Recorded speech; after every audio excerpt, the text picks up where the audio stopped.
Genesis chapter 1. In the beginning, God created the heavens and the earth. Now the earth was formless and empty. Darkness was over the surface of the deep, and the Spirit of God was hovering over the waters. And God said, "Let there be light," and there was light. God saw that the light was good, and he separated the light from the darkness. God called the light day, and the darkness he called night. And there was evening, and there was morning the first day.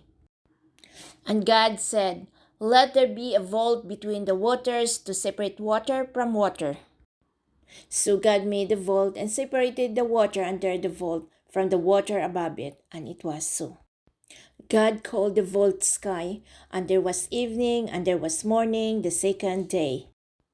And God said, "Let the water under the sky be gathered to one place, and let dry grounds appear." And it was so. God called the dry ground land, and the gathered waters he called seas, and God saw that it was good. Then God said, "Let the land produce vegetations, seed-bearing plants and trees on the land that bear fruits with seed in it, according to their various kinds." And it was so.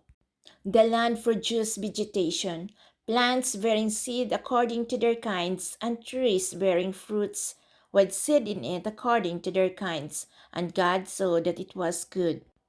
And there was evening, and there was morning the third day. And God said, "Let there be lights in the vault of the sky to separate the day from the night, and let them serve as signs to make sacred times, and days and years.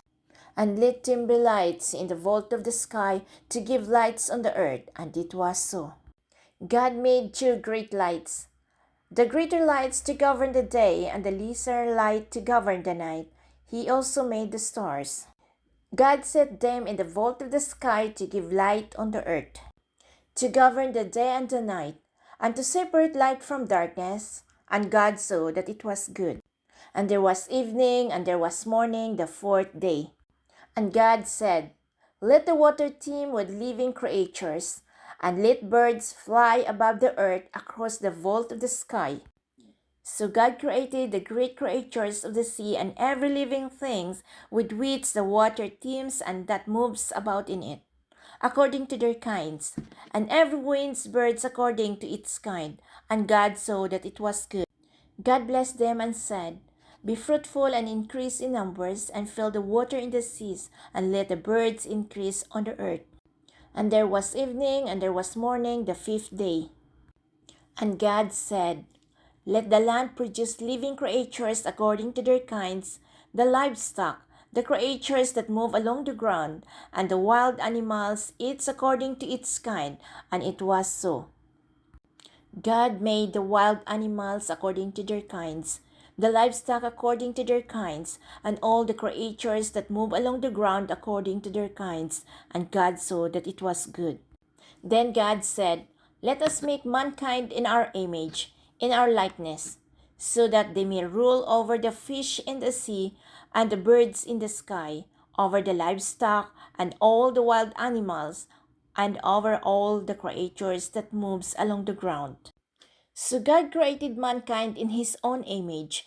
In the image of God he created them. Male and female he created them. God blessed them and said to them, "Be fruitful and increase in number. Fill the earth and subdue it. Rule over the fish in the sea and the birds in the sky and over every living creature that moves on the ground." Then God said, "I give you every seed-bearing plants on the face of the whole earth, and every tree that has fruit with seed in it. They will be yours for food.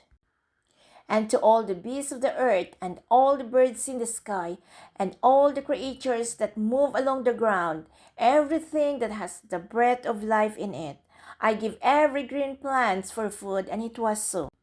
God saw that all he had made, and it was very good. And there was evening, and there was morning the sixth day. Genesis chapter 2. Thus the heavens and the earth were completed in all their vast array. By the seventh day, God finished the work he had been doing. So on the seventh day, he rested from all his work.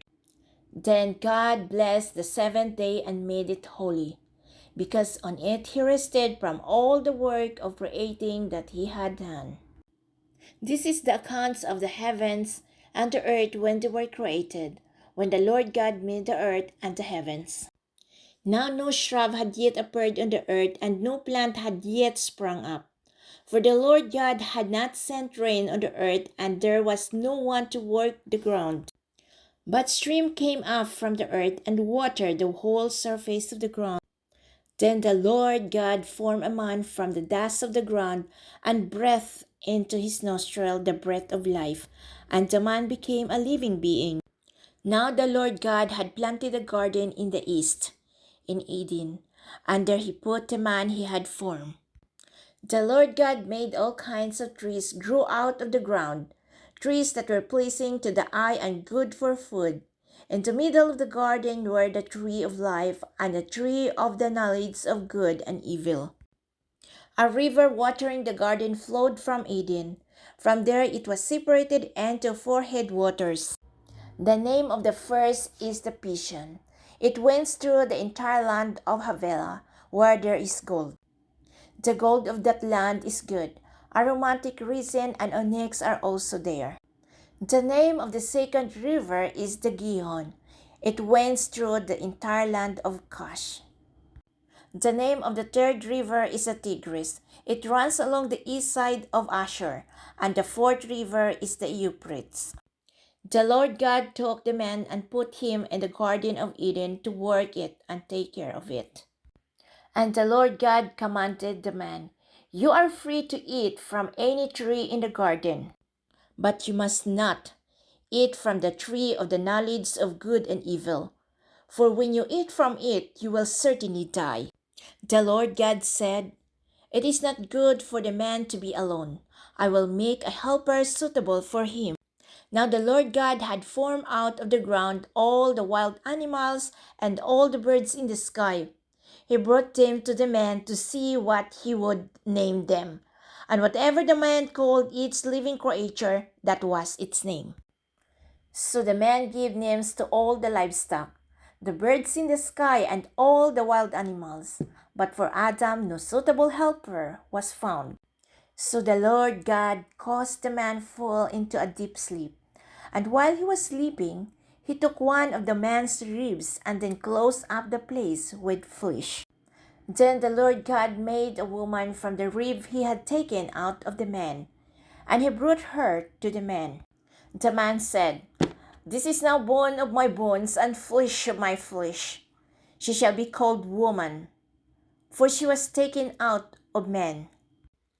That is why a man leaves his father and mother and is united to his wife, and they become one flesh. Adam and his wife were both naked, and they felt no shame.